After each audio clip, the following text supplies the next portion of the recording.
Welcome to Great Newport. My name is Molly Williams. I'm the Director of Innovation and Membership here.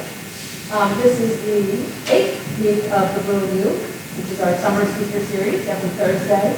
The summer speaker series is designed to give access to the general public, information about what's going on in the Blue Economy, as well as opportunities to take part in the Blue Economy, collaborate, partner.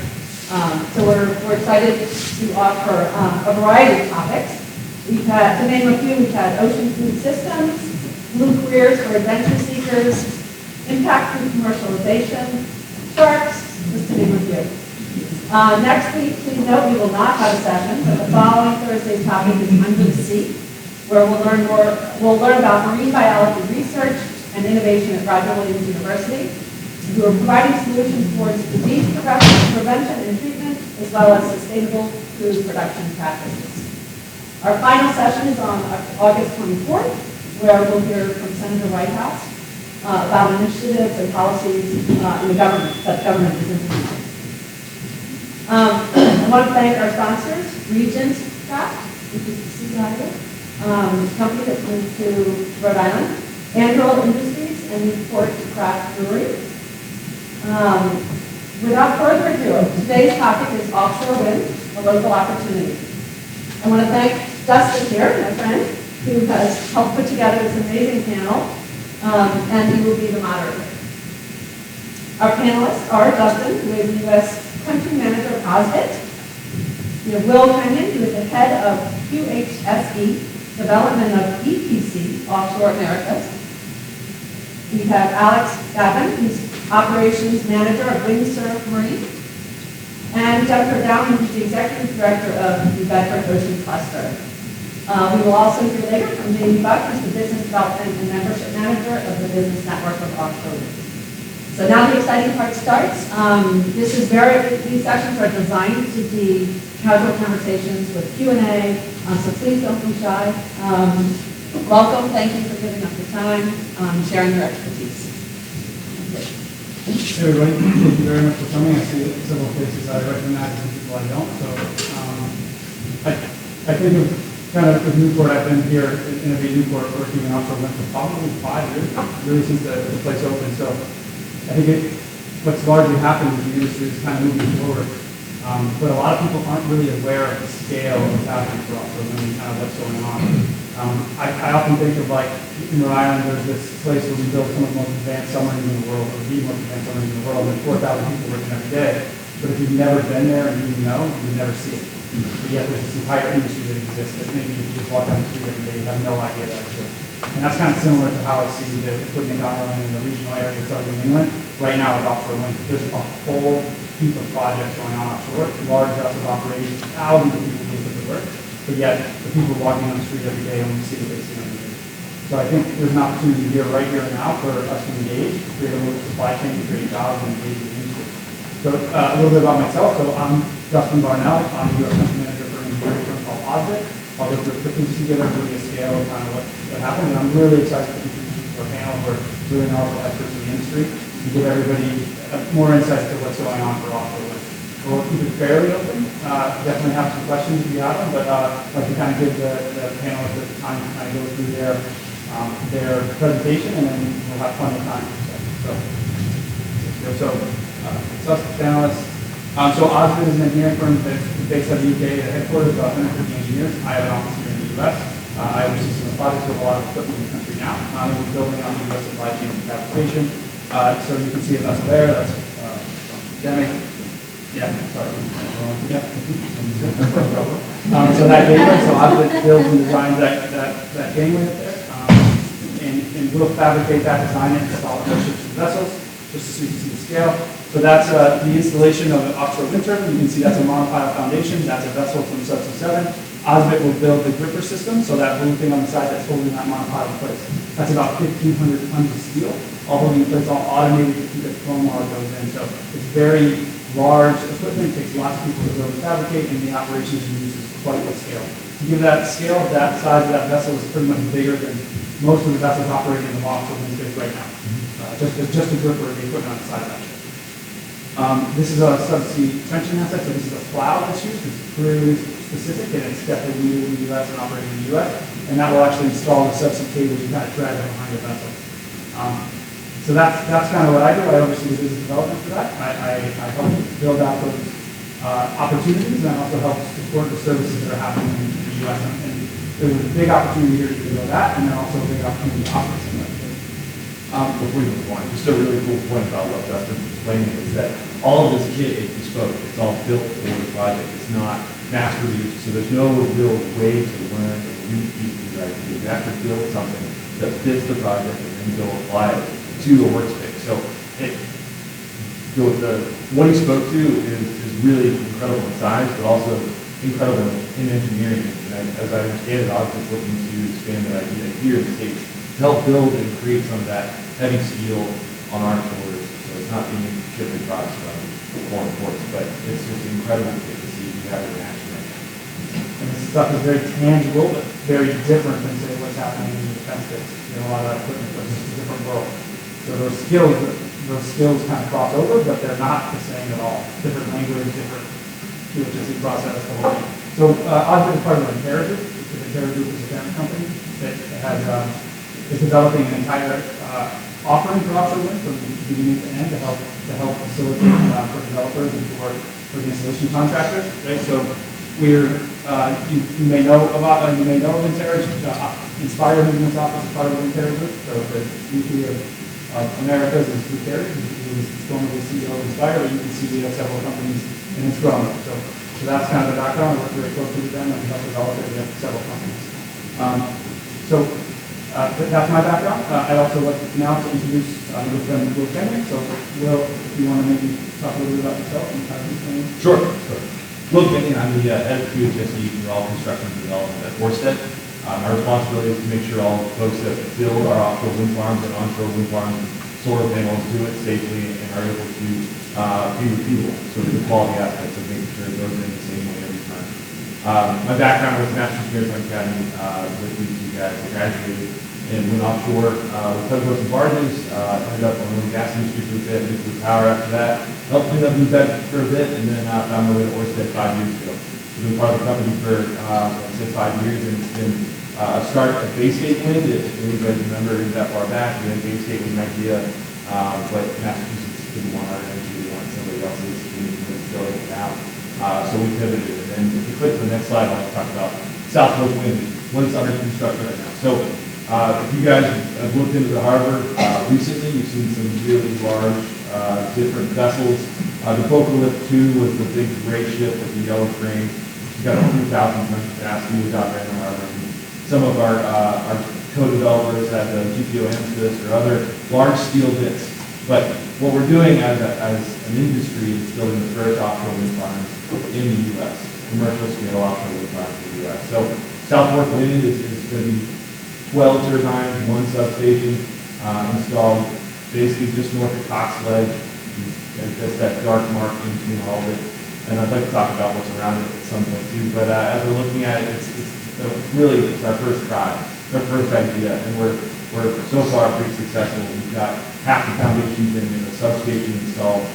We've got nacelles, blades, towers of the wind turbines being delivered to London right now. So really exciting time for the industry. Not only are we moving forward with the project, but Vineyard Wind, just east of us, is also moving forward with the project. Their project's about the same pace, 8 turbines, 8 foundations, substation installed, pretty good. So before you go forward, in the light spaces around the dark spot, that's Revolution Wind, which will start construction next year, and then Sunrise Wind to the south of it. I mentioned Bay State earlier. Bay State Wind is that big lease area, the big blocking to the left. But those are future wind farms that will be developed and created over the next 5 to 10 years. And I think with what Will's saying, so Will's at the developer level, where he oversees the entire project. He has all these subcontractors working, and if you go out in a few years, you'll see several wind turbines, like a lot of them, offshore producing clean energy for Rhode Island, for the Northeast, for the U.S., for Georgia, for Massachusetts. But from Newport, the only thing we see here really is the vessels showing up in port now, including the Coast Guard acceptance testing on Newport. So there's literally dozens of vessels hundreds and thousands of people already working on these projects, but we don't really get a view of it because we just see the big vessels coming in general. There's some other ports around where there's more of that going on, but if you just were in Newport, you would just see those big vessels wondering what they're doing, then they go off and they leave. They're going off to build these projects. So we'll touch on the next slide for a minute, but then we'll move to the next slide as well, as areas. But in order to build these wind farms, we have to invest in a waterfront that can support vessels coming ashore, kit coming ashore, people getting to and from vessels. So this is the investment that Ørsted has made into our local waterfronts to make offshore wind a potential. So from construction to residents, I think you've flows from New York to Offshore, you've been in Offshore, you see a bunch of really crazy steel there on the coast. Investments into the new estate here, like I mentioned, creating a spot to lay down these 300-foot long blades and massive themselves. And then also investing in an O&M facility on Long Island to support and manage our specific wind farm. But if you go to the next slide, Justin, just kind of an overview of all the things that are, the wind farm is great. It's offshore, it's going to spin, relatively autonomous. But the things onshore and near shore that are required to be successful are far greater than the actual turbines themselves. We've got team members like health services here that support our transport logistics to and from. We're talking about Inspire and even Ørsted. Ørsted is a company that identifies where potential explosives are underwater. And there's so many different companies that are based here in the greater South Coast region that are supporting offshore wind right now, and it's ever expanding. And I think one thing that's really interesting for all of that, especially going back years, essentially there's been so much planning going on for the past 5-7 years, and we've all worked together on that for a long time, basically. So it's really cool to see this stuff start out where we're just like saying, like, how are we going to put this here? What's going to be the impact? How can we do it? There's a decade, literally a decade of that, like detailed planning, and now we're in the construction phase. Now this is really happening right at the moment. And I think, I don't want to step on Alex's speech here, but Windsurf is a big part of this, the investment in local vessels and vessel operators, local captains, and folks that come from this very waterfront. But one of the things that I think is really important, when you look at this chart, this map, you see the blades offshore, but the management of power onshore, the management of getting goods to and from those waterfronts, those are things that this area needs to be able to support. If you've ever been down to Houston or Houma or the South Coast, it's a very similar setup to support the oil and gas industry. Ideally, creating a hub of people that are accessible, people that are trained, people that are ready to go offshore to support the future of operations. But yeah, just that point, the offshore stuff is pretty autonomous. It's able to support itself. It's great. But the real interaction, the real money exchange is when it has to come shore. So whether it's cables or boats, people, so that's the future of business for Newport, the future of business for Fall River, the future of business for London is all the folks that actually move from, whether it's local restaurants, local hotels. It's an incredible idea. For those of you who've experienced, like I said, the oil and gas industry, they lived and died by the barrel. And one of the things that we don't really have here is the problem with barrel prices going up and down. There's a sustainable future of sustainable wind power offshore, people being required to go in and out regularly and bolstering economies like Newport's, bolstering economies like the local South. So pretty exciting stuff. I went to Warren High School on Cape and after time. I live in Plymouth now. I spent too many hours on Main Street here at the State College. I'm excited to see what this area is going to become to support offshore wind. It's really exciting time for me. But let me hand over to Alex, who's providing our crew transfer vessels at Windsurf, which is another asset that's being supported in the next year locally. Good morning, everyone. I'm Alex Babbitt, Operations Manager for Windsurf. Pleasure to be here at MMA Newport with this panel here and with you all. Prior to joining Windsurf in 2019, I was living and working in Louisiana, mostly supporting offshore oil and gas projects. I worked aboard various vessel types as a deck officer for a number of years, and then had a great opportunity to come shoreside, still supporting oil and gas projects, but with a tug barge company that was transporting large structures via barge offshore to these offshore construction sites supporting oil and gas, both domestically as well as international projects. Just on that note too, I would say that, just so you know, every kind of the people who usually have worked offshore previously, most of us either work in defense or oil and gas. And oil and gas in the Gulf of Mexico is quite a big industry. It's massive. You've never seen it. It's something to behold, and that's kind of coming here. But that's also the local companies too. A lot of the large companies, the people like in Narragansett Bay, those are all carrying out gas. So that's in that's in Providence, that's in Oregon, so that's a lot of the shipping. So that's kind of the background. Yeah, it really became interested in offshore wind in 2014 when I was still sailing. I had an opportunity to go to the North Sea working on an oil and gas project. We were operating at a major offshore wind port in Esbjerg, Denmark, and saw the infrastructure there that was needed to support offshore wind in operation and production in the offshore waters of Denmark. It was really kind of inspiring to me and what made me really want to get into offshore wind. So had a great opportunity in 2019 to come on with Windsurf, relocate the family back to New England, which is where I'm from. I wanted to be back here to work on offshore wind projects. So we can go to the next slide. So who we are, Windsurf is part of the Ridehour group of companies. It was founded in 1923. We're celebrating our 100th anniversary this year. Also within the Ridehour Transportation Group is another local company, which is our shipyard, Senesco Marine. That's where I'm based in Quonset, Rhode Island, which is where we're also currently building 5 crew transfer vessels for Windsurf Marine. Ridehour as a whole is a large employer of mariners and organized union labor. We operate nearly 65 floating assets within the Ridehour group. The main line of business has been in articulated tug barges and liquid transportation petroleum-based products for a number of years. We also own and operate Boston Towing and Transportation. They're the sole harbor tug operator in Boston Harbor, doing all the ship docking and assist work there. We're also local in 3 of the major states right now where offshore wind is taking place, and we have a waterfront facility in those states, Massachusetts, New York, and here in Rhode Island. So more of who we are. You oftentimes will see these vessels. It's a familiar sight here in Narragansett Bay, these buff and tan color schemes, as we like to refer to them. So, been operating on the East Coast as well as in Canada and the Gulf of Mexico for a number of years. Large workforce, mainly on articulated tug and barges, and operating in several other different business lines. So we have 7 different companies within the Ridehour group, 3 of which are marine transportation providers in the vessel side, and we also have marine construction companies that do a lot of core infrastructure dock projects. I think this is something I like to highlight because I think Windsurf and the Ridehour group is really interesting for Newport. It's interesting for the Bedford. It's interesting for the greater region. This is a company that has lots of vessels that build ships. So can you just talk a little bit more about kind of how Senesco and Windsurf? Yeah, we have a slide. We can go this way.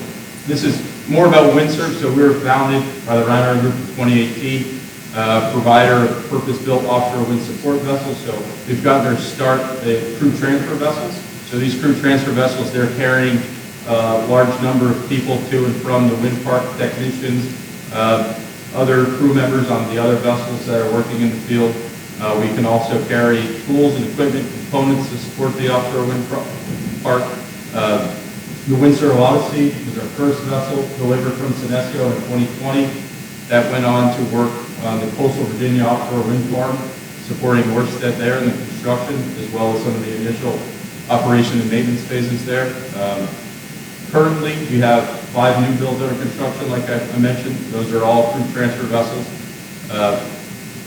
We're employing highly trained mariners from diverse industry backgrounds that include deep sea, ferries, fisheries, research vessels, towing, and we're also have some ex-Coast Guard members on our team that are, all the different experiences that our crew members and our team members are bringing is really great. We've got a very skilled team, and a lot of these projects require crew members to have a high degree of training, even though we can operate these vessels with 100-ton captain's license.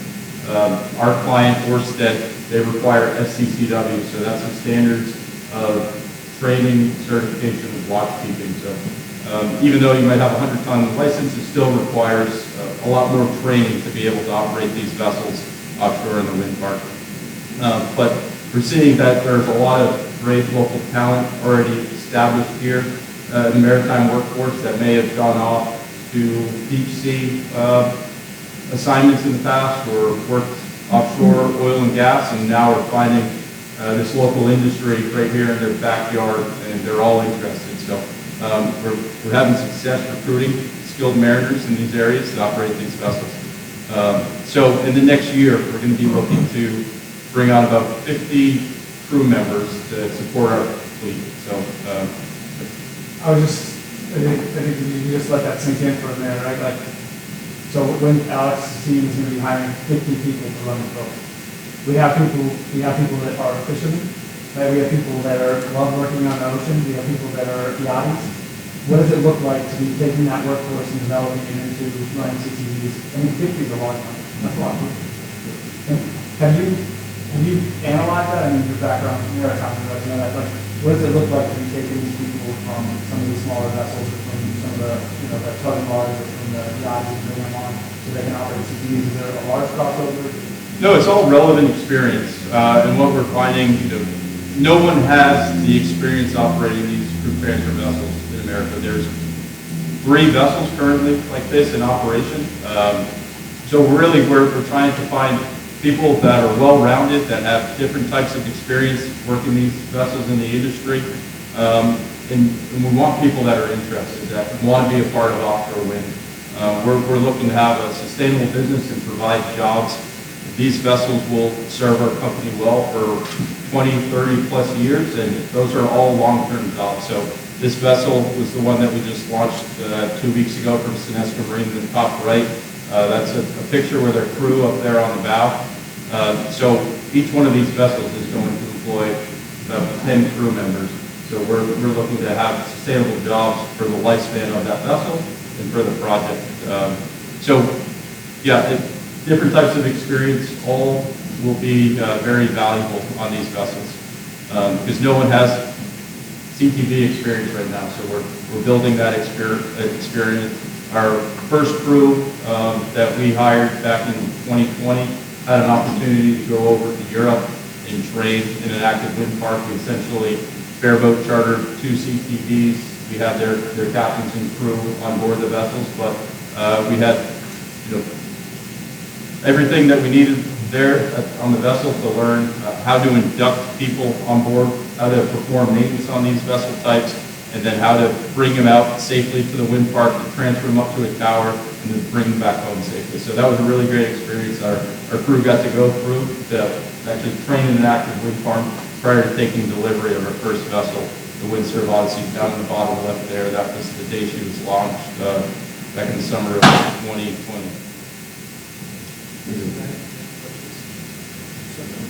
So why are we doing in America? What is oil and gas? Well, Kevin, I would like to, if you want to answer that. Yeah, so these are purpose-built in their nature that they're transferring people. So these vessels are pressing directly onto the monopile or the tower or to a boat landing on these offshore assets, and they're transferring people via the bow up to a ladder, or they have various transfer methods now that we're utilizing. But traditionally, they're pressing directly onto the structure offshore and transferring people up. In oil and gas, they've had various transfer methods and means, just transfer people to and from a vessel to an offshore asset. So this is very purpose-built for offshore wind projects. You can go to the next slide. So a little bit more about our affiliated company, Senesco Marine. So we're located in Quonset Point. We have 2 facilities there. We have our new construction yard that is neighboring Electric Boat, and then just down the road there is our 1,200-foot pier. It's the bottom left picture there. We have 2 large floating dry docks. They're full-service shipyard that offers new construction and repair and marine fabrication services. Growing company right now. We currently have 5 crew transfer vessels under construction. They're also constructing 2 ferries for the state of Maine, one for Maine DOT, one for Casco Bay Lines. Those are the first 2 hybrid ferries that are being constructed on the East Coast. So it's great for our green and blue economies and what they're doing there. They currently employ about 250 people in various roles consisting of shipyard engineering, safety, production, and repair yard operations. Senesco Marine in the repair yard facility there at the pier was a focal point for the construction of Block Island Wind Farm in 2016. There are a number of vessels that called on the pier there to mobilize equipment, assets, people. We had made some modifications to some of the assets that were working on the project to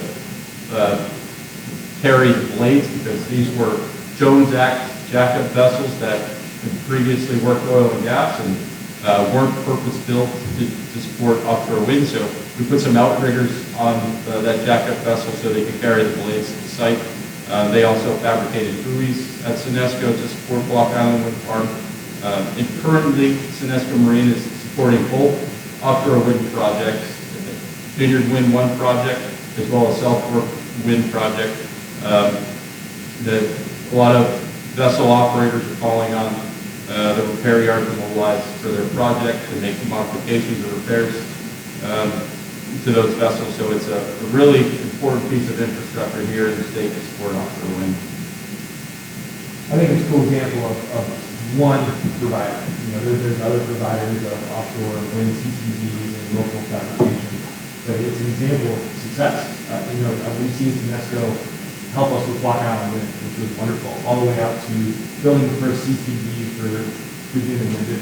It's just moments of success in offshore wind that's been supported by NIR and Senesco and Great Wind Service support. Pretty excellent. Great point. Who in the audience knows about wind service and Senesco? Who's heard of them or just has a decent understanding of what's so I think that's quite interesting to people in here, the people in the industry who obviously know wind service and Senesco, but there is a large shipyard basically right across the bay that is hiring hundreds of people and building like these modern vessels to outfit them, and it's a cool place to work, right? Like you can totally go build if you're into that, you can weld, you can also be going out offshore climbing into wind turbines, and if you're a person that's looking for like an opportunity to do something different or fun or bored in your job, you can be doing that. Yeah, and exciting opportunity for our shipyard workers now as well, because there's a group of them that are all going through the Global Wind Organization training, so they can go offshore and support with various types of fabrication or welding projects that are needed to support the construction of these wind parks. So a lot of opportunities in offshore wind right now here, and we're excited to be a part of it. And thank you. Cool. Thank you so much. So Jen, thank you very much for coming. So Jen, if you want to just come talk about yourself. Yeah, sure. Good morning, everybody. Pleasure to be here. My name is Jennifer Downing. I'm the Executive Director of the New Bedford Ocean Cluster. We're actually a nonprofit organization, but that works with industry. My background, I've been in the nonprofit community working professionally for over 20 years, really focused on regional economic development as well as environmental sustainability. Years ago, I actually worked for a private national philanthropic foundation called the Garfield Foundation that was actually funding some of the early research and feasibility around offshore wind in Bedford and the Southeast region. So it's really exciting now, years later, to be in the position that I'm in now, to see those studies that we thought would reflect us actually forecasting what we thought was going to happen with dedication and intentional planning and development. And that's where the New Bedford Ocean Cluster actually came to be. Years ago, the city of New Bedford as well as our economic development agencies had the forethought to say, look at our port and some of our strengths around offshore wind and say, we actually need a nonprofit marine business association that can help to continue to promote the port of New Bedford, but also help to connect the dots, be a connector, be a convener around the industry. And so that's sort of how we came to be. Go to the next slide. So, as I said, we're a nonprofit. We're serving the maritime business community. And really, this is building on the history of New Bedford, right? We're very proud of New Bedford and our successful history in the maritime space. This is going back to the whaling industry, right? And now to our commercial fishing industry, which is the highest grossing commercial fishing port in the country, right? So we're really leveraging our assets already. And now we're welcoming offshore wind into our port. Vineyard Wind 1, which is really sending the first, but it's Southport. It's a little, one of the first, we'll say. We got started first, but how construction goes. But one of the first, right, commercial scale offshore wind projects is being assembled with us for New Bedford. We have commitments by South Coast Wind to also use our port as a station and deployment base. So it is starting to be a hub for offshore wind. So our mission is to leverage New Bedford's maritime strengths to attract investment support, to support the formation and growth of local maritime businesses, and just to create more value from our ocean resources. Ultimately, we can allow employment and local wealth for New Bedford. And while we do see the Port of New Bedford as our focal point because of its economic impact, we do see ourselves as a regional organization, right? Not just working across southeastern Massachusetts, but now starting to coordinate actively here in Rhode Island and in other states around some of the maritime interests of the country. I think this is an important concept. I think for me personally that I see, it's really important to understand that an industry is being built right now that doesn't really see across any lines of competition. It's really geography based, and it's really like where your capability. So the beginning of this industry, I've kind of seen this like regional play out where people compete to try to get things. But at the end of the day, things are going to end up where they end up. If you have a port, you have a deep water port, you're in business. And if you don't, then you're not going to be fielding a lot of these vessels. And I think a lot of us have worked down in the Gulf of Mexico, right? And all over the world, where they have Singapore, Brazil, everywhere. But essentially, as the industry and the maritime industry start to build out, it's going to be cross-collaboration. It's not like you're just going to control things. Like, it's going to make it where business sense to develop these things. So we have to create and spread this regionally participate together in order to build the industry, or else it will just go somewhere else. Totally, right on. We have to collaborate across the region. The industry is so big, and because ports are so essential to this industry being successful, there will not be one port, even as established as the Port of New Bedford is. There will not be one port that can do all of what's needed to launch this industry to the scale we need it to be to attract, I kind of think of the fishing industry as like an example.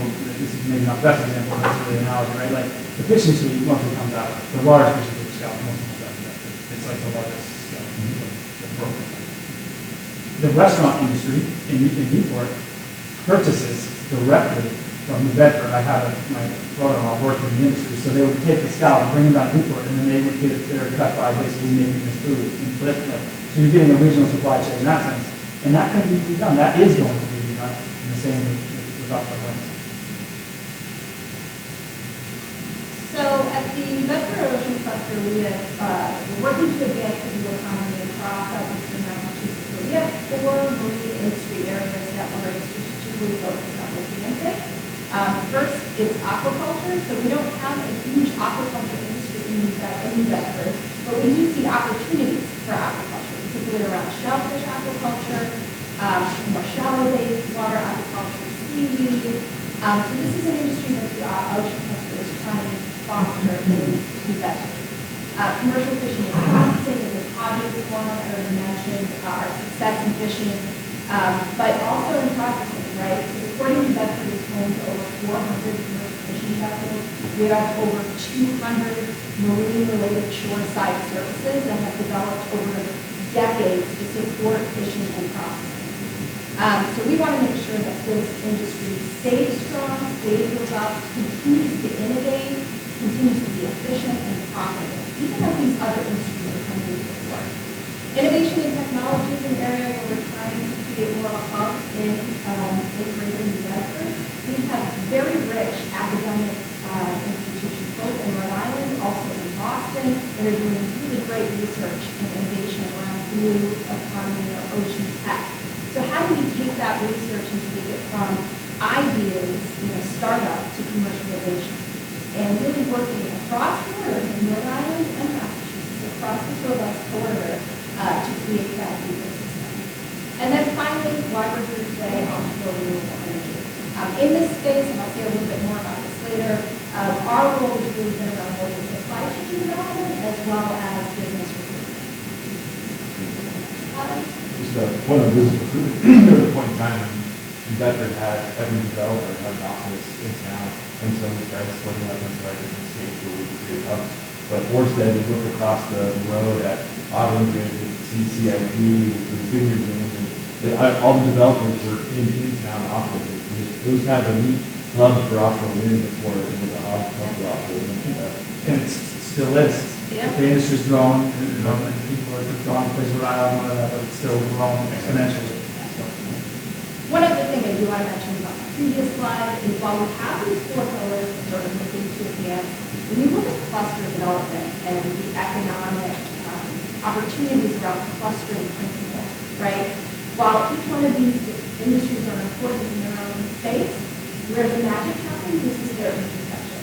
So that's the other thing that we're being very intentional about the offshore industry is how can those 4 pillars intersect and move into other market opportunities through their proximity to one another, right? So one example is commercial fishing. There are opportunities for commercial fishing to actually work in offshore wind. And how can the cluster help to identify those opportunities and make those connections? So why New Bedford, just to give you some industry context, these are some advantages of why New Bedford is becoming one of those offshore wind hubs here in the East Coast. That yellow star on the slide is the port of New Bedford. And we have just the natural advantage of proximity. If you look at that big cluster of blue areas, I think Will showed this same map, that's the largest right now cluster of wind energy areas that we define by the federal government, where offshore wind projects are being constructed now. And our port is one of the closest full-service industrial ports, right? Deep water, no height restrictions, all the things that offshore wind needs to develop successfully, we have in New Bedford. So we just got that advantage of being close and having a lot of these services, and also the workforce, right, of what we need to support the industry.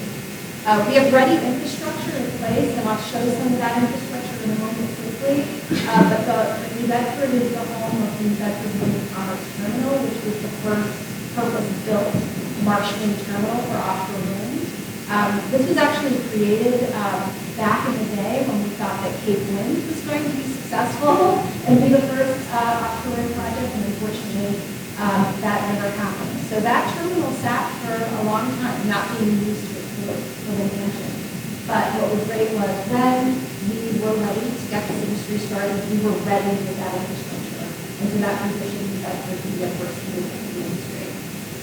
Seafaring workforce, because of our commercial fishing industry and our gas and maritime services in the port, we have a workforce already that with proper training could pivot to other industries, right?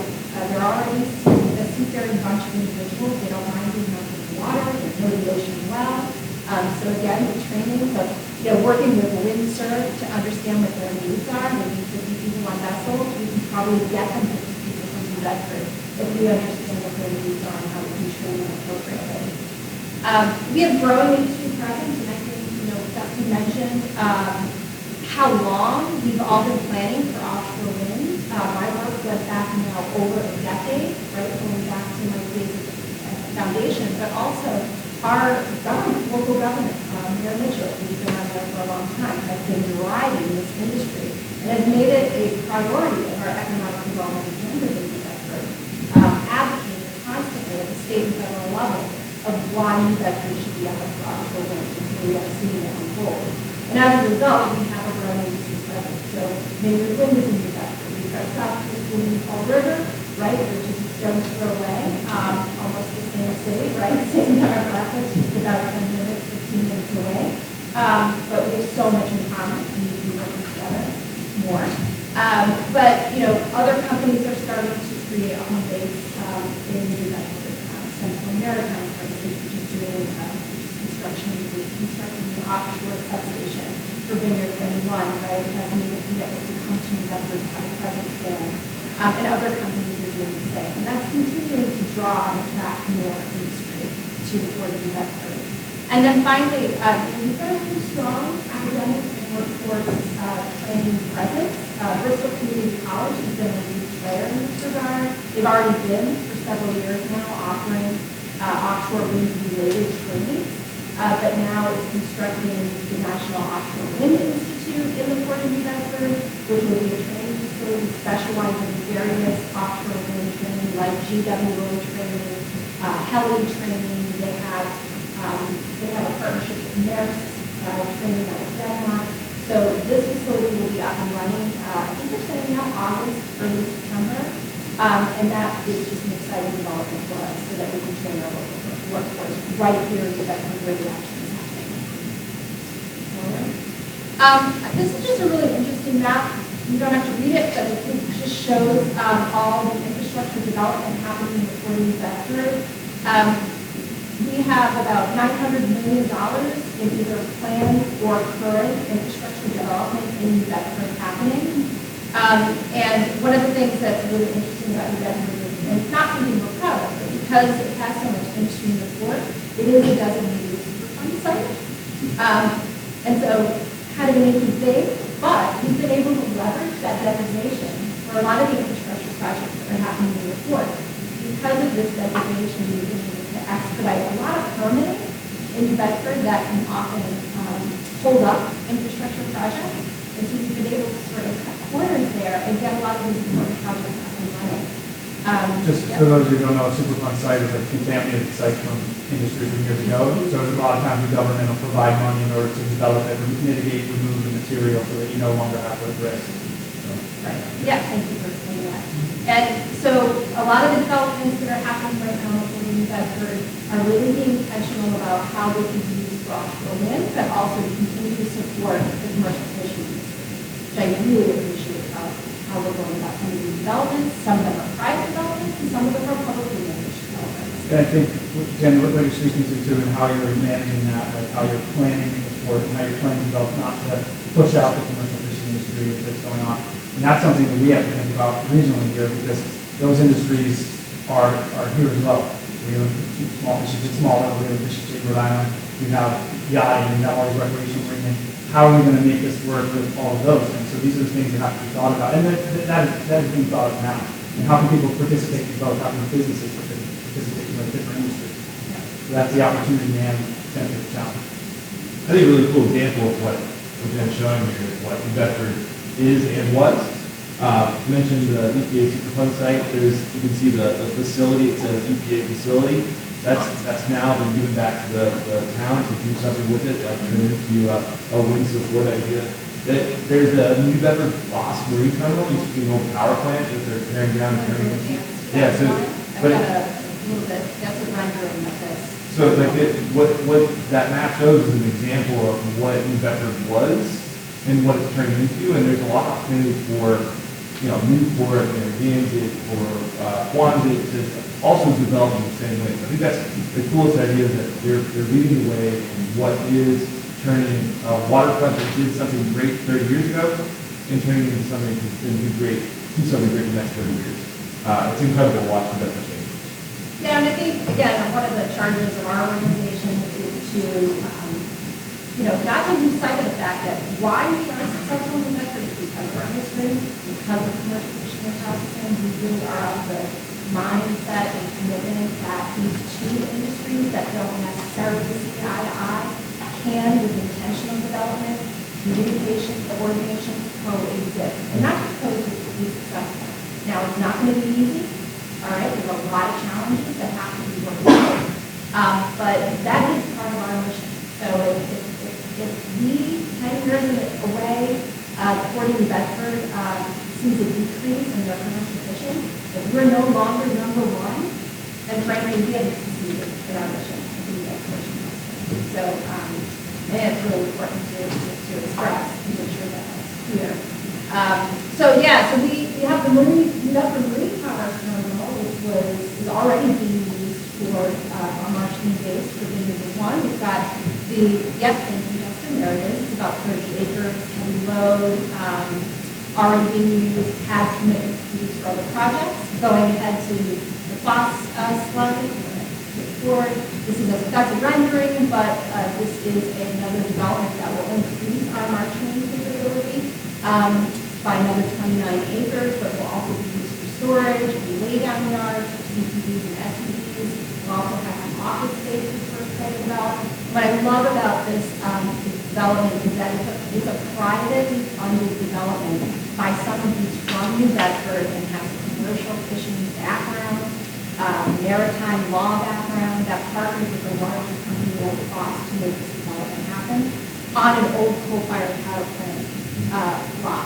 So it's really exciting. I was in New Bedford, and actually, I don't know if this is true or not, but somebody was telling me in the first chapter about the they're talking about, like, basically bringing the whales in from like 18, whatever it was, 17, and it was the same port, the same, literally the commerce terminal right next door where you're now, I'm looking over and looking at the tower section a few days ago. So, and I think this too, just one more comment, there's so much, going to be so much pollination. So you kind of look at this the way the CCD does. So Alex, like, in Fox is essentially a competitor for Windsor, right? But it may be that Windsor ends up with a contract at the Fox terminal or next door operating from the people from Rhode Island that are, maybe some of them with the crews from New Bedford, maybe some crews from Rhode Island. They're going to be in New Bedford, and they're going to be operating.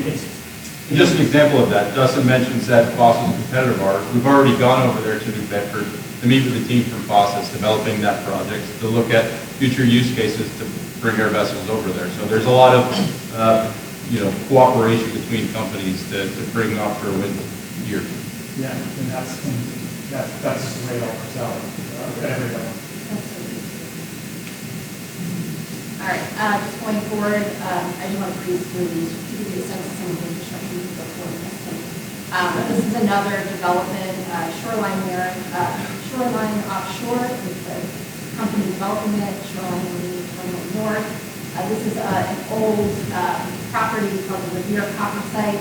Literally was manufacturing of copper at one point in time, and being again developed by someone from New Bedford with a commercial fishing background.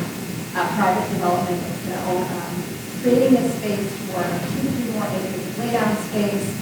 We'll have berthing for more vessels, both commercial fishing and offshore wind, office space, warehouse space, and potential control center space for offshore wind.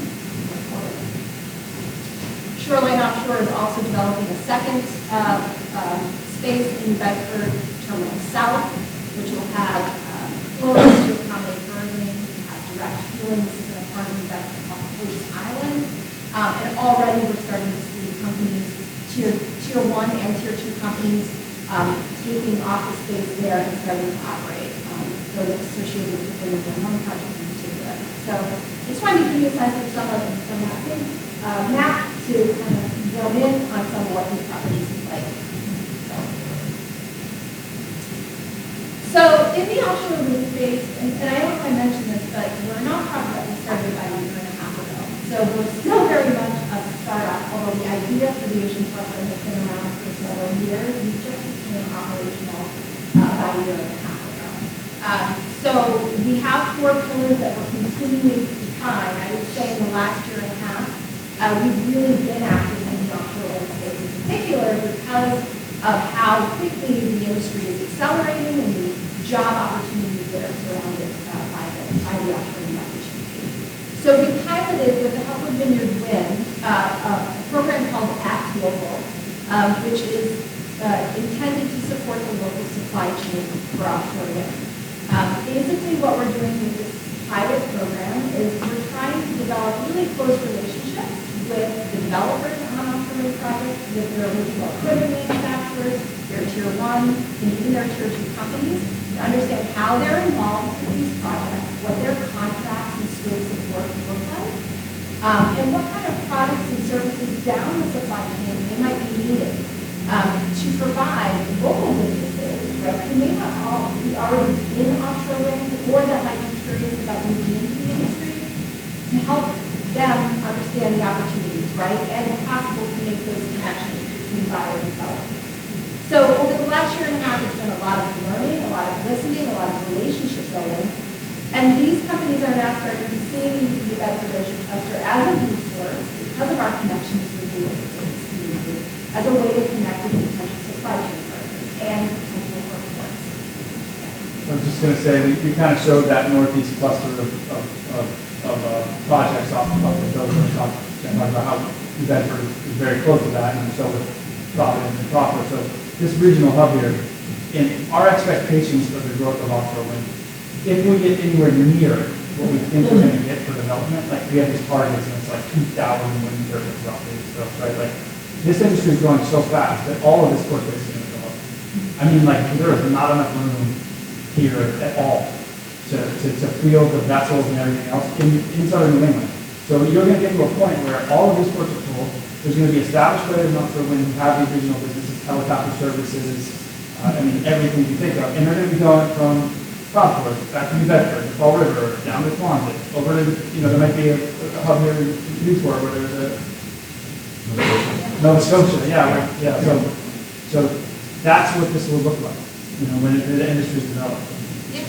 No, and I mean, and we're working with, we're even talking to hotels, restaurants, all the way down the supply chain, local realtors. I mean, a big request that we're getting right now is for rental space, right? Lease apartments, short-term office space, for some of these contractors that aren't necessarily based in New Bedford, but they need a place to operate or they need a place to live.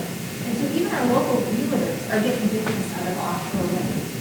Yeah, and a question I think, and I think this is like, I've thought this for a long time, is like how can existing businesses, we have inspection companies, we have services for taking up trash for the cruise ships already, we have like marine warranty surveyors, we have all of this stuff, and how can those businesses expand into New Bedford?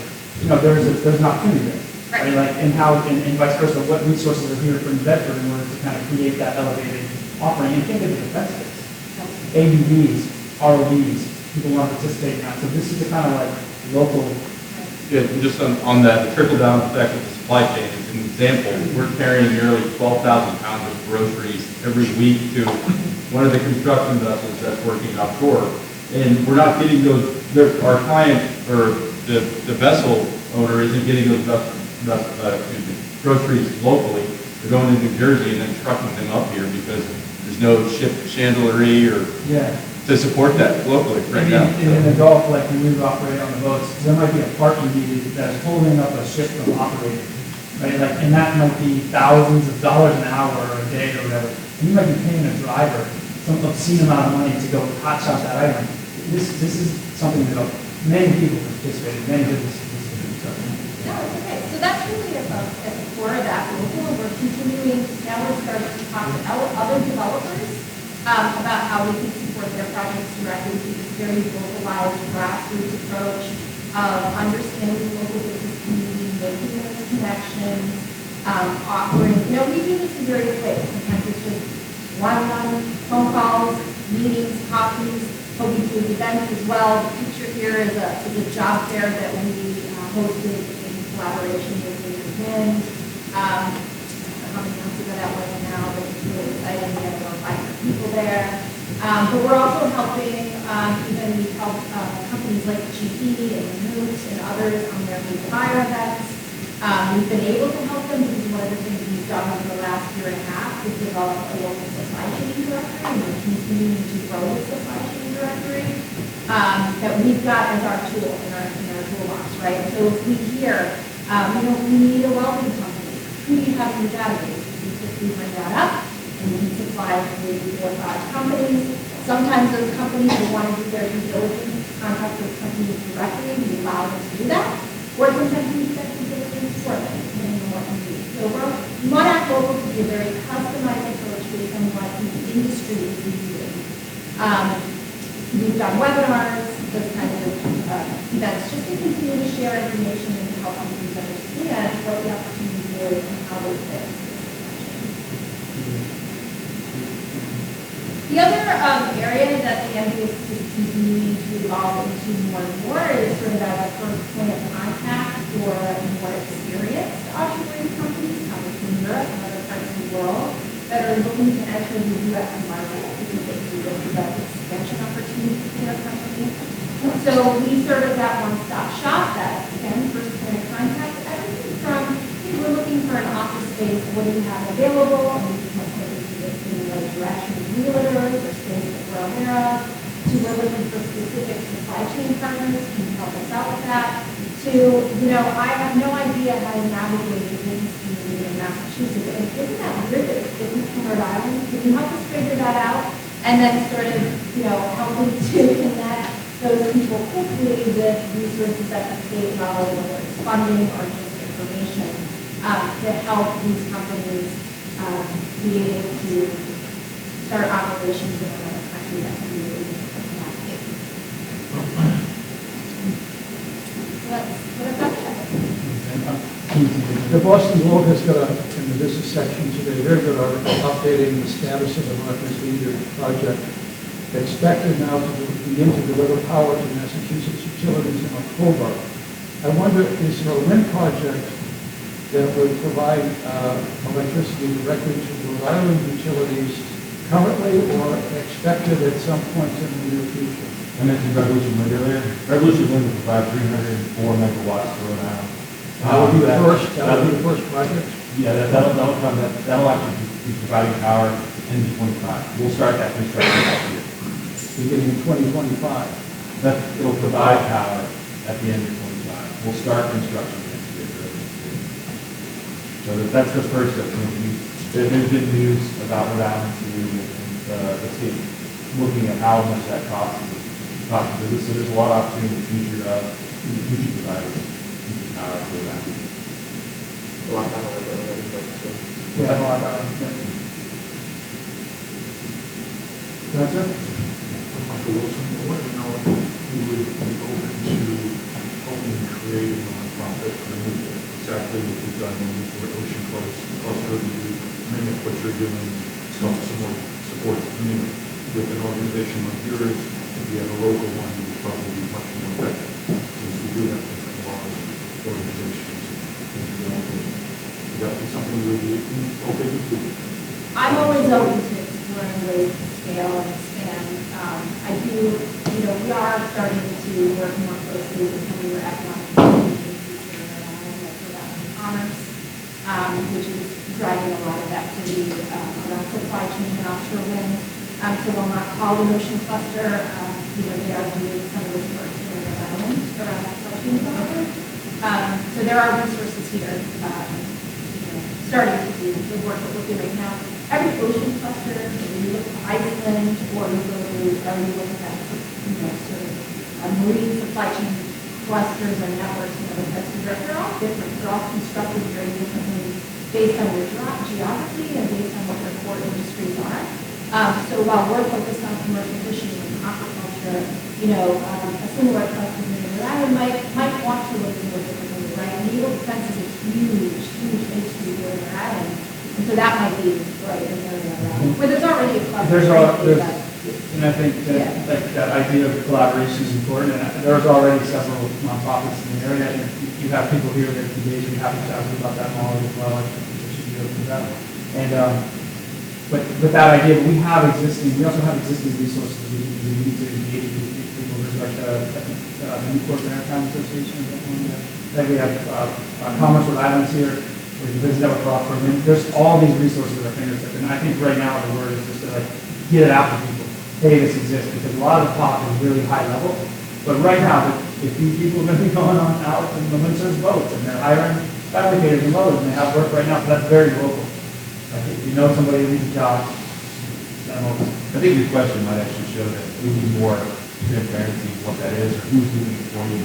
So maybe just a larger discussion on who can provide similar cluster ideas here in Rhode Island. Because if it's not apparent for someone who's interested in offshore wind, then we're missing something in communication. So, good point, and worth talking about it.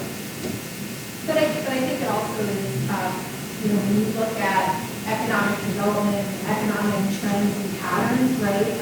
The flow of activity is Massachusetts and Rhode Island, right? It's this really interesting place. And so I think as much as we can start to coordinate more cross-border is going to be a huge strength economically for what we should be calling the Southeastern New England region, right? one of the things I'm really excited about in the innovation and technology space is really beginning collaborative efforts with Rhode Island Commerce and others around new technology and how can we work together, right? So more of that is needed, more coordination, more understanding that the whole, right, the whole is really, when we work together, we're bigger and stronger together, and that there is enough, right, there is enough for all of us. We can still compete, but we can still collaborate and align. So I think it's really important. Worth even saying, in West, was mentioned, in London, Long Island, there's a lot of work that's going to occur in Fort Jefferson, up to the London specifically, that's going to support offshore wind for a long time. Yeah, one of the things we're starting to do now, a lot of our work in the last year has been really localized to understand, how our companies can, get work within the wind one, within the South Coast wind eventually, right? And now we're starting to think about those projects that are outside of Massachusetts and how can we support our local companies around export opportunities in wind projects in Rhode Island, in Connecticut, in Maine, right? Which is just starting to explore floating wind, right? I do want to formally open this up, so I don't even say that, but I do want people to bring any questions or comments now. I think we can probably all sit there and talk for another half an hour. But does anybody have any questions or any comments? I was wondering if you had a recent discussion about this, but I didn't still the one that is not up. When you know when you spoke, I mean, basically valuable, or you have an story or fixing. So the ones that you've seen on trucks are probably a third the size of the ones we're putting offshore.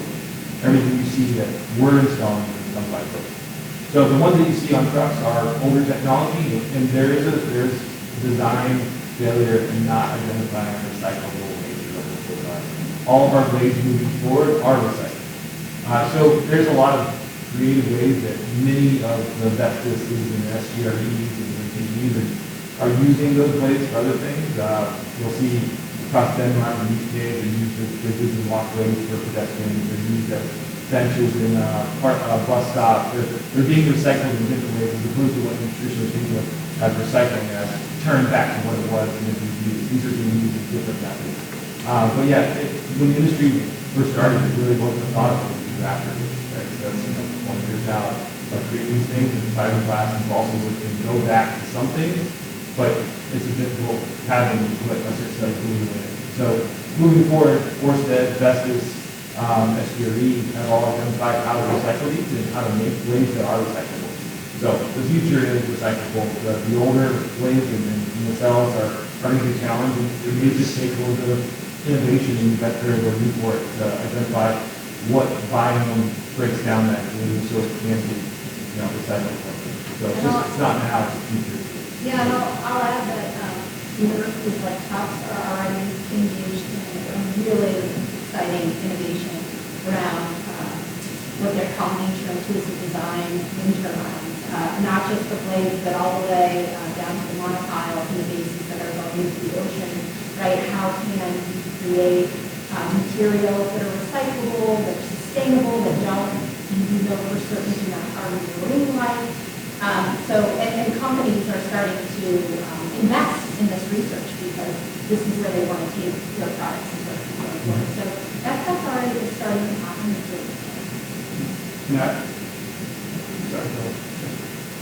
So I have a question about supply chain. Seems to be you mentioned something about food supply in New Jersey.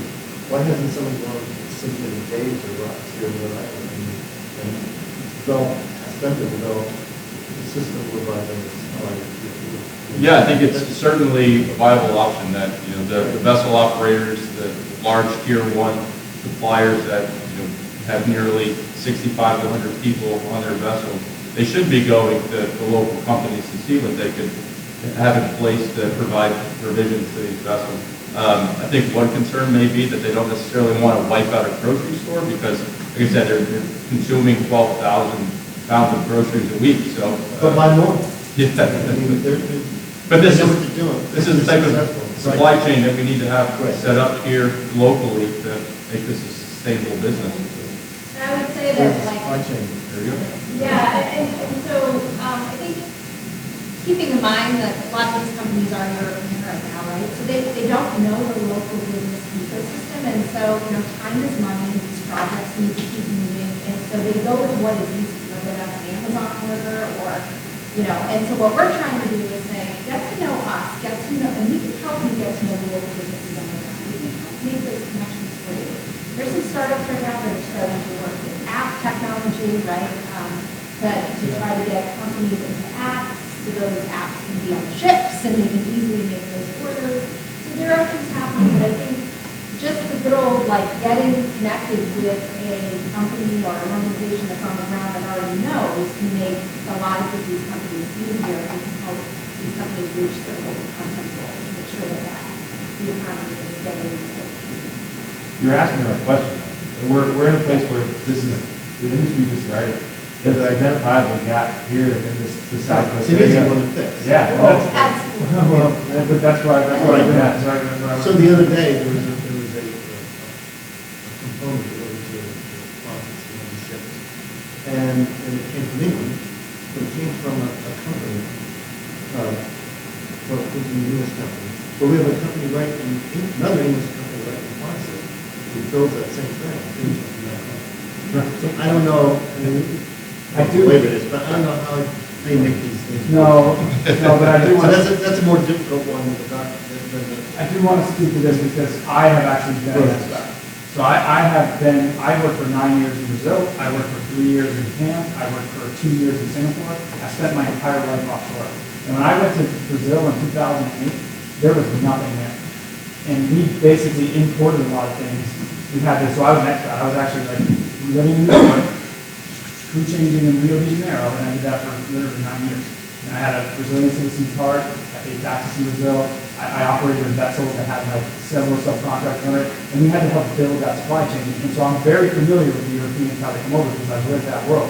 When they come over, things don't just unlock for them, and they need to rely on that. They need food. If they don't get food or get the wrong thing, the vessel shuts down, so they have to go with what they believe in.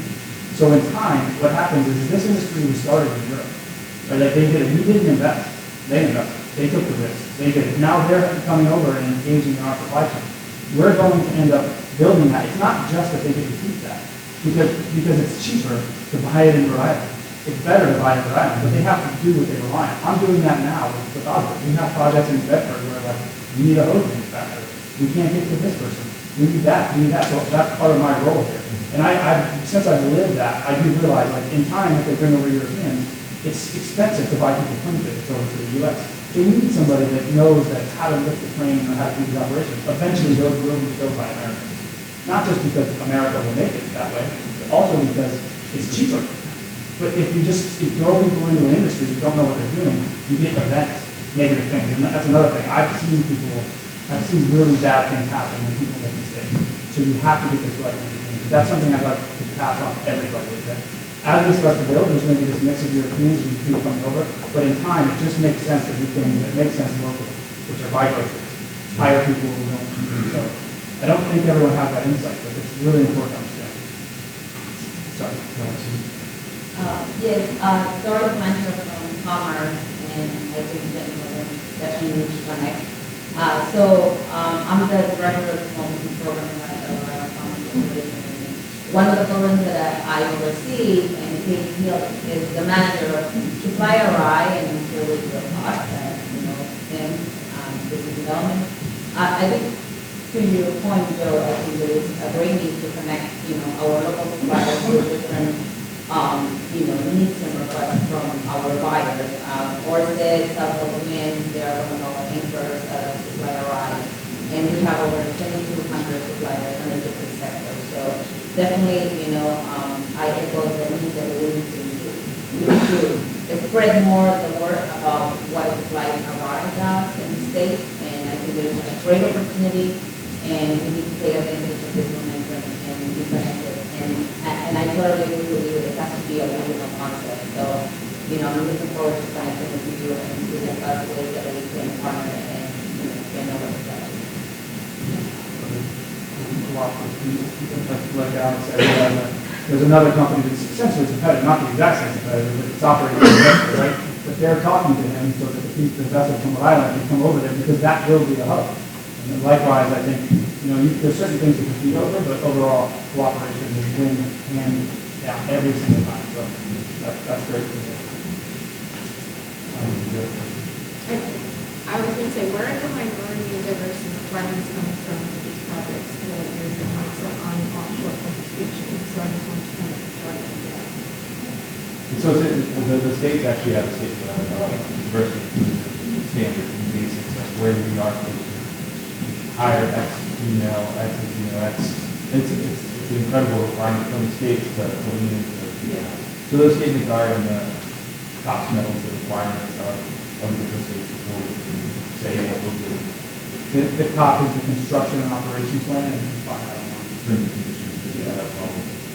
Beaumont that has all the information that are. And then we actually have, every one of the developers has a team that manages that local contract requirement, and then we have to feed those data points back to the state.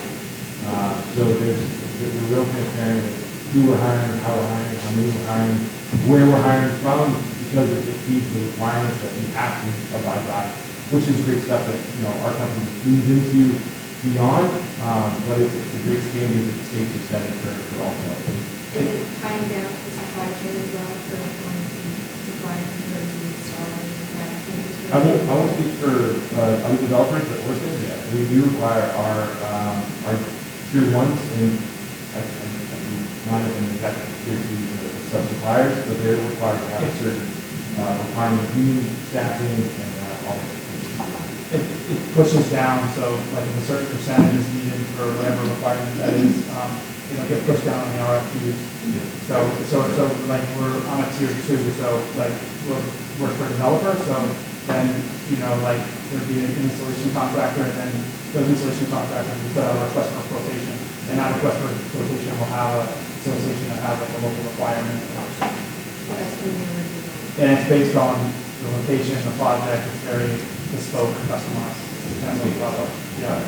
Needs to be built here, needs to be this, needs to be that. I'll do one more question, and I definitely want, when you brought this into the business, I want Buddy to, Yeah, I just wanted to ask, I heard on the radio the cost escalation for the new co-chair of the Rogers Building Project. We're having the same problem.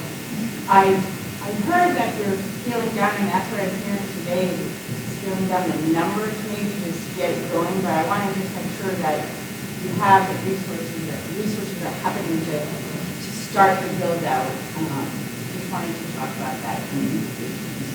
I won't speak for other developers, but I know Orsted isn't scaling back the farms and construction. We've invested in buildings and farms that we will do. The cost of money is expensive, and I think it's expensive. It impacts everybody. But we've done a lot of this is done well before the downturn, building and all of that. So there's some developers that started with a tough time, and you'll see, Mayflower had to pay out. There's some really troubling ideas there, but I think it's a moment in time where this is too expensive for now. But they're backed by folks like Shell, major providers that when it becomes a return on investment that they're willing to buy into, then they go after it. So Orsted not scaling down. I know Vineyard Wind is full ahead. The golden COD next year. We've got a lot of potential, but I think it's a moment for the industry to recognize how expensive it is. Similar things occurred in the oil and gas industry when the barrel had a downturn, and recognize that you can't spend $500,000 a day on a ship anymore. You got to figure something else out. So the industry is just refiguring what makes sense and moving forward with that. So committed, just to answer this question, how many turbines are actually committed? So we have 6,580 for us. That's Revolution Sunrise. And so Ocean Wind, Ocean Wind's another 80. So there has been several, and it's just going to be the So time to. this is, if you zoom out, this is my take on it in the sense that the idea that has been projected is just staggering. The amount of turbines you're trying to put in the water and what you're trying to do is just, you can just grasp the scale of that. It's unbelievable. Hundreds of thousands of people, 5 new $800 million vessels. Like the projections of what people have said, from the beginning, and they're just absolutely massive. What's happening now is we're starting to kind of realize the challenges of that. But even if we meet part of that, or half of that, or, oh, it takes more time to build that stuff out, it's still massive. I mean, I think, and Jamie, I think you know, sorry. Drive down to New Bedford. Yeah. You can go see the towers. I drive by it every day on my way home. I can see from the highway. Yeah. You can see the towers. You can see the three white sticks there. They're incredible. And you've seen it in Newport, right? You just said that the offshore substation was installed, it was sitting out in Newport Harbor for a month. That's what it was out in the harbor, that was installed on New Bedford Harbor. And also to the cost question, I think in Massachusetts anyway, when our purchase agreements were developed with developers, this was before COVID, before we saw huge spikes in inflation, and the way that those PPAs were developed didn't really allow for those shifts in costs, which I think the state now, in Massachusetts, but not just exclusive to Massachusetts, all states are looking at this now.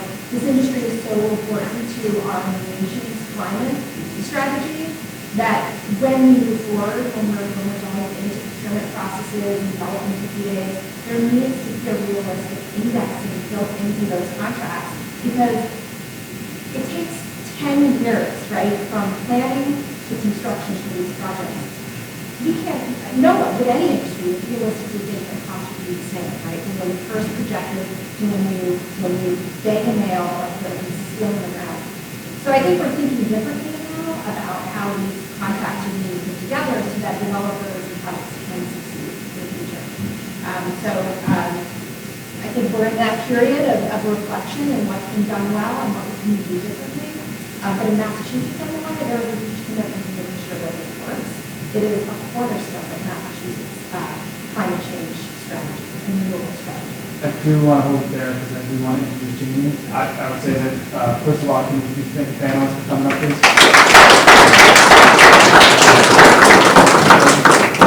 I guess one thing I could project from this, and I hope, is that this industry is very real. There's all sorts of opportunity. It is right here, right now. So I hope they kind of spread that across all the businesses, get the word out, get them engaged. And on that note, I'd like to introduce Jamie Buck, who is one of our local representatives for the Business Network Offshore Wind. She can explain more about how to engage with the industry. Thanks, Chris.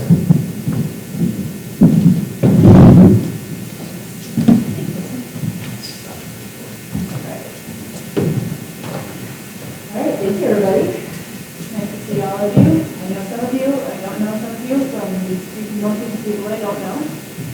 So I am the Business Development and Membership Manager at the Business Network for Offshore Wind.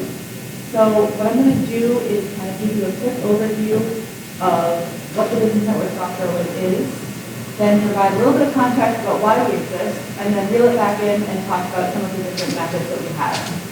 So basically, the Business Network for Offshore Wind, we are a member-driven nonprofit organization, and we exist entirely to facilitate the offshore wind energy industry in the United States.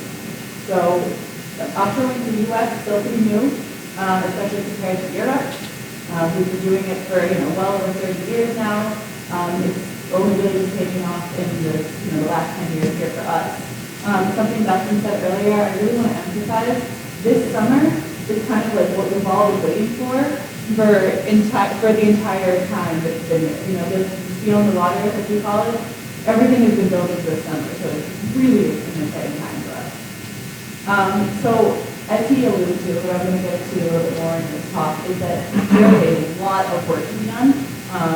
And so what we do at the Business Network is we are existing entirely to try and facilitate the industry as much as possible in multiple different ways. So we do this through, and I'll go into this later, but market data, education training programming, research and policy, and then networking and introduction.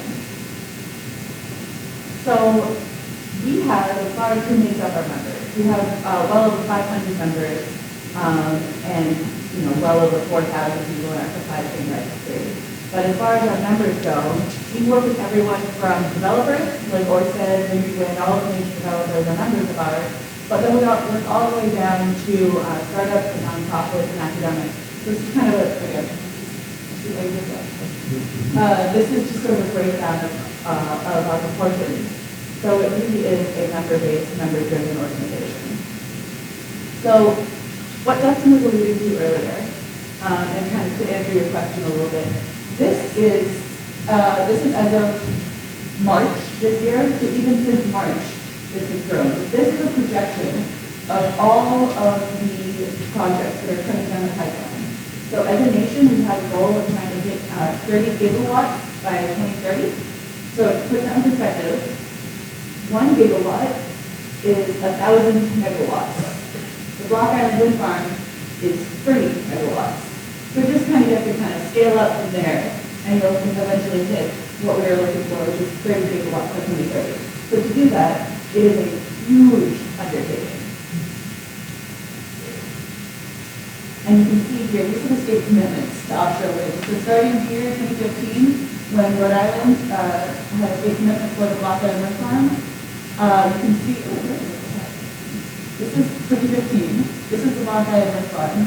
And since here, it has ballooned up in terms of state commitments. Can I just comment on that? So, you mind if I- Yeah. So the way that this works with the supply chain is essentially the states say they require, and most states have done this, some sort of renewable energy portfolio mix. So Rhode Island said we want 50% of our energy to come from renewable resources by 2030. I think it's actually 100% by 2030 or 40, something like that. 100%. Yeah, and so all the states have done that. So when they do that, they need to do it from a renewable area.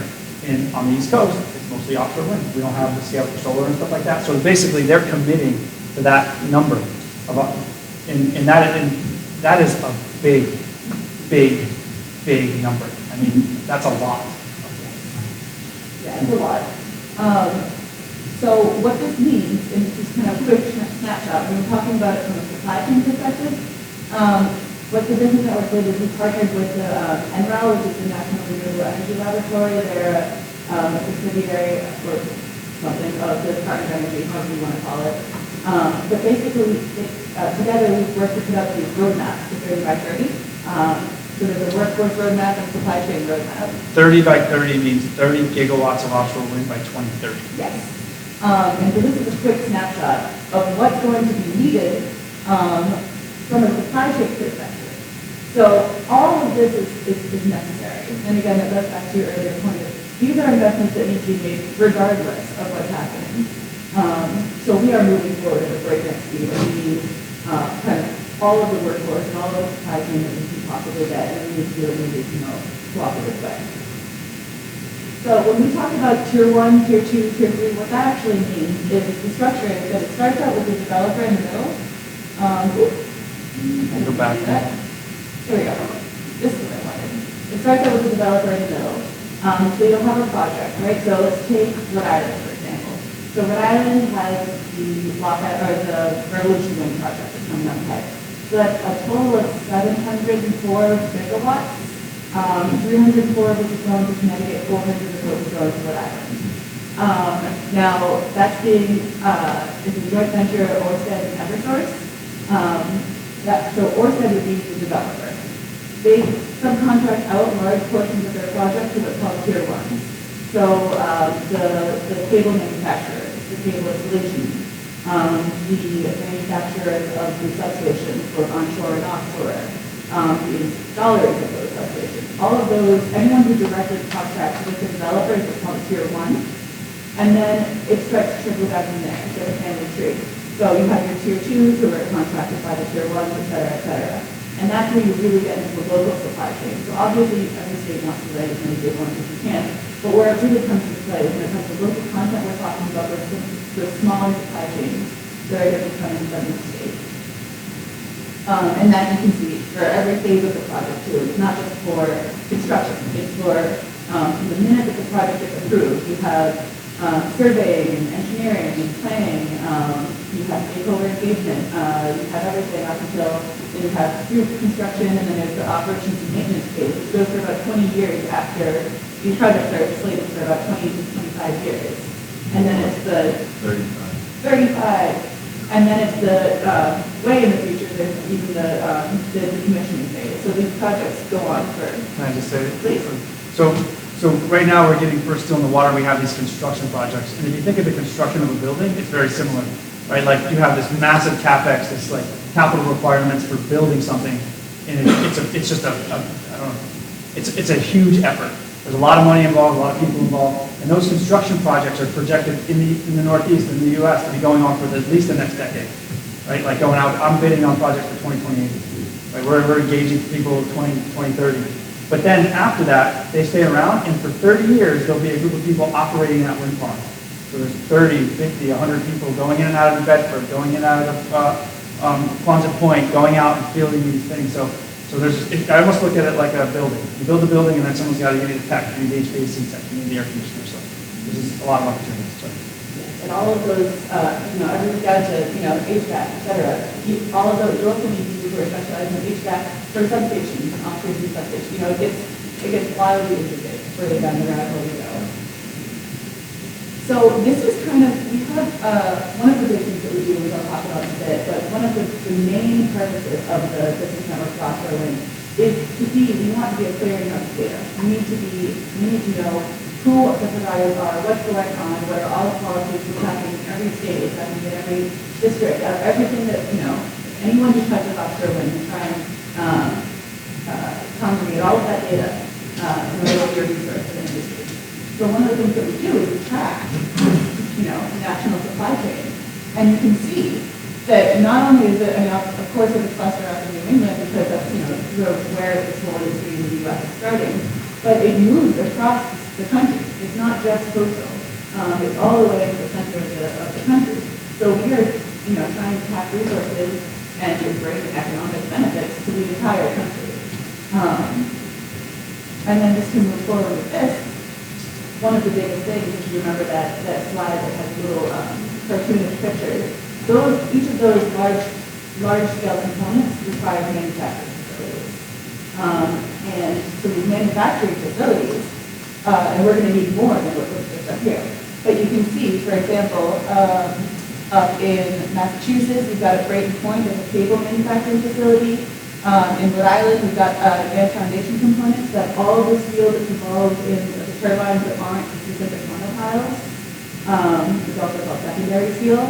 And then, we've got these manufacturing facilities all up and down the East Coast, and then especially moving down into the Gulf. As Dustin was alluding to earlier, the institutional knowledge that comes from the oil and gas industry down in the Gulf, not to mention the port space, the layup space, is extremely important. So that's kind of just context setting. Talk about what the business network does, how you can get involved with us.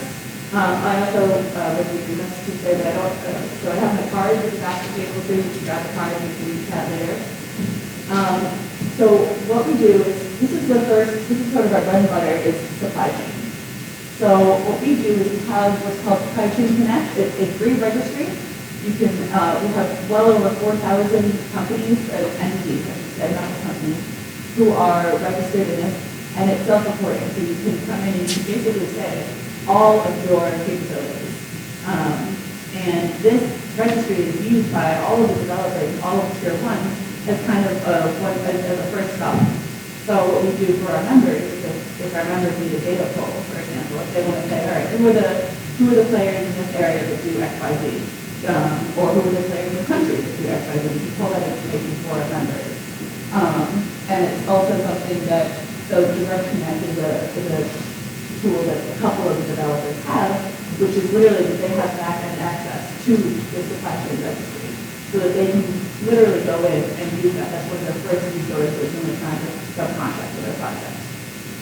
Another thing that we offer is State Connect. So there are a couple of states in the country who we actually manage their offshore wind supply chain databases. It's a very valuable tool. But yes, the supply chain registry is a really important first stop for us. Another thing that we do is we do education and training. So we have a whole slew of different classes, from a half an hour free webinar intro to offshore wind, then we have the Offshore Wind Ready, which is an hour-long kind of curriculum class, and then we have Foundations Laid, which is a 3-day course. And all of these are for people who learn how to pivot into the offshore wind industry. or at least that's usually our audience. We partner with states when we do this. So for example, we partnered with Rhode Island. We're going to be doing a workforce basically later this month. So another thing that we have, which I alluded to earlier, is that we are a clearinghouse of data. So we have, this is actually an old photograph. This resource has since been updated, and there's even more information on this website. But we have a subscription-based service for our members called the Offshore Market Dashboard. That is it is a program where you can go and you can learn about everything from A to Z, what's happening with offshore wind in the U.S. by state, by project, by developer, by port, by vessel. You can learn about all of the news, everything you need. If you're looking at a project, so for example, for Vineyard Wind or for South Shore right now, because those are the two that are furthest along the process, if you were to go into this the market dashboard, you would be able to see who every single contract that works on that project is, every major player, the ports that they use, which vessels they use. You can see where the boats are. You can track them on a live map. It's actually really cool. So we try and provide our members with as much data as possible.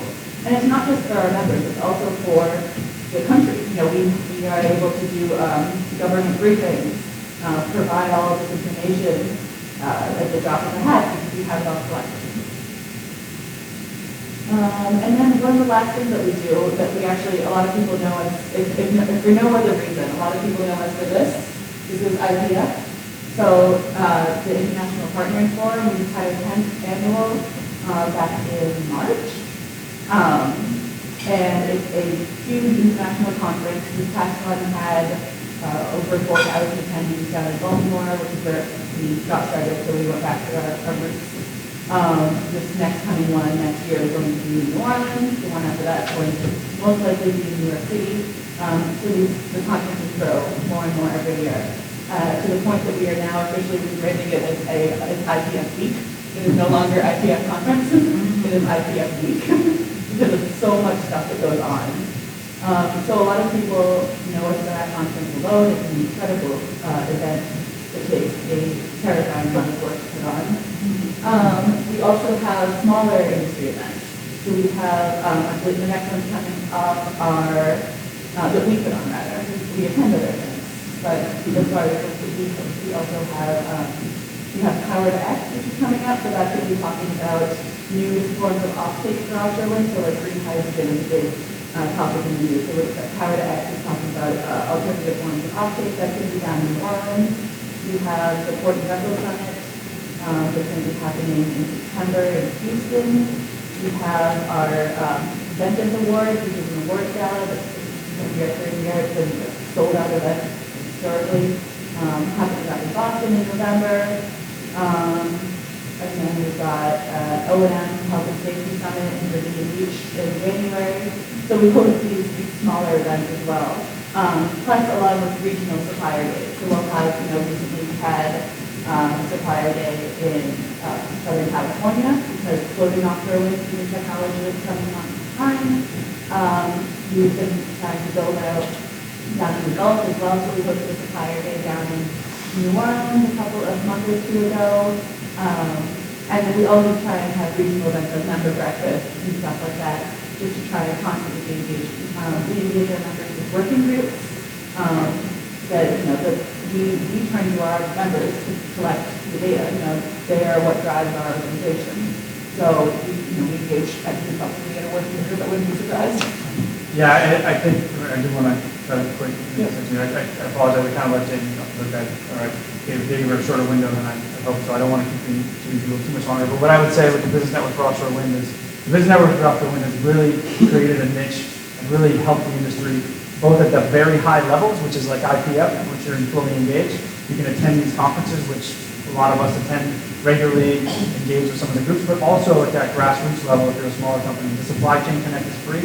It's nationwide, right? Like you can go put your business on there. That's international. Yeah, international. And as Joe said, we need people to get groceries.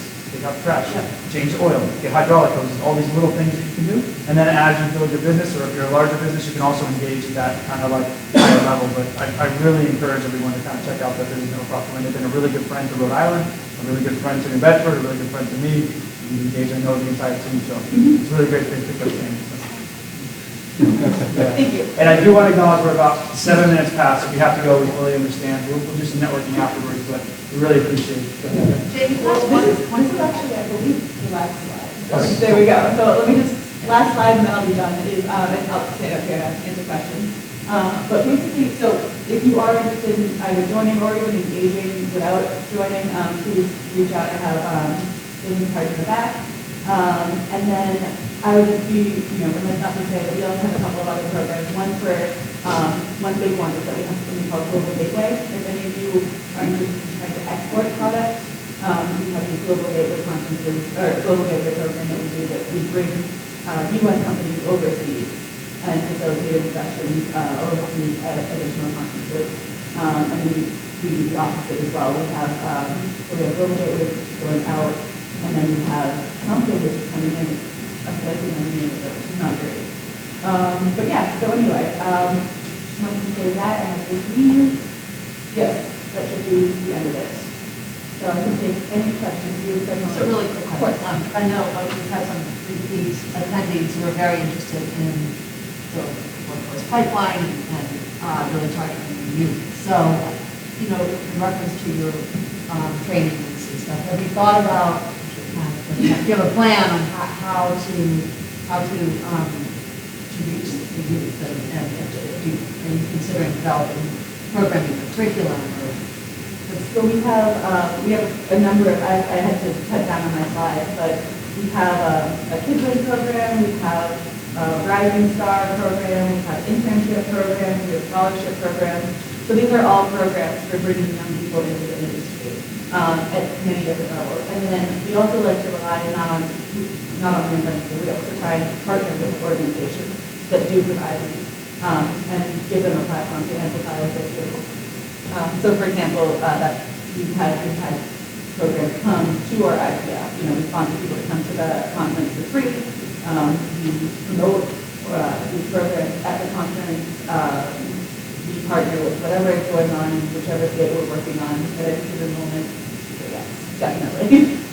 Yeah, workforce is one of the biggest hurdles for the offshore industry right now. So we're just doing kind of everything that we can. Okay. Yes. Hi, my name is Doreen Maroney. I'm with CCRI Workforce Partnerships. It's probably a good time to step in and just mention that we are, just like Bristol Community College, which you mentioned, we're building an AWO facility as well at this program last week. But beyond that, we are also focused on the whole supply chain, manufacturing and maritime. We have a really deep bench of instructors and professionals who really understand the workforce needs and at the entry level. And plus with CCRI, you're getting a diverse workforce as well, as you mentioned earlier, and which is also really important that every single Rhode Islander has access to the investment that's coming into the state, the offshore industry. We're really interested in working with partners across the supply chain to learn more about what your workforce needs are so we can help develop those programs that make sure everyone has access to jobs in the industry. I'm glad about that. One thing I really love from so I guess we have the groundbreaking, the ribbon cutting, which was last year, for the TWO program. There was one speaker who got out and was saying that the collaboration was a result of, it was 5 different things. It was industry, academia, government, unions, and community organizations all coming together, which that doesn't ever happen. So it was a really incredible moment to just have everyone working together to try and further the offshore wind workforce. So, any other questions or comments? Yes. Is there a program to have for recycling of the blades? Local communities using coastal defense, program existence? Yeah, so it's not something the business network runs. But we have partnerships. It's actually a couple of slides back. I don't know if you know that, but on that pie chart that shows kind of who our members are, one of the categories is TPA. which is trade partner agreements, I believe, or something along those lines. But basically, we partner with a lot of different entities that are working on creative solutions. So one of the entities that I'm referencing here is something called Now RDC, which is the National Offshore Wind Research and Development Consortium. A lot of these kind of like these larger sort of existential questions that are being tackled are being done in a research capacity. We work very closely with all of these organizations to do that. We also have our working groups. So our working groups tackle things like transmission and data and floating offshore wind technology, some of the big tricky questions, the port's working through. And so anytime it gets to these points where things like the recycling of the blades is a huge question that's been around for a while now, as it should be. And it's something that the industry is trying to tackle. You have this huge need for large-scale renewable energy at the same time as you need to try and fine-tune the methods in which it's implemented. I think I'm really keen to let everybody network. So I think if everyone just let's say thank you to Jamie for presenting. Really, I hope everybody can kind of speak and talk and get to know each other. Thank you.